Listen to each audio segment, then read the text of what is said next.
FBI की audit report में 72 अरब 48 करोड़ रुपए की बेज़ाब्तगियों का इंकशाफ। पब्लिक अकाउंट कमेटी ने तहकीकात और जिम्मेदारों के तयन की हिदायत कर दी। तमाम वजारतों और इदारों को भी ऑडिट के अहकामात जारी कर दिए गए। पंजाब यूनिवर्सिटी में तलबा तंजीम का रहनुमा की बाजियाबी के लिए धरना, मुजाहिरीन की यूनिवर्सिटी बंद करने की धमकी।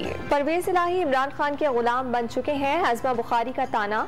यू टर्न लेने पर वज़ीर आला पंजाब को लीगी रहनुमा की मुबारकबाद। कराची प्रेस क्लब पर NTS पास असातिज़ा का एहतजाज दूसरे रोज भी जारी। मुजाहिरीन की वज़ीर आला हाउस जाने की कोशिश, पुलिस ने रास्ता रोक लिया। मुतादिद असातिज़ा हिरासत में ले लिए गए। डायरेक्टर जनरल प्राइवेट इंस्टीट्यूशंस ओहदे से हटा दिए गए।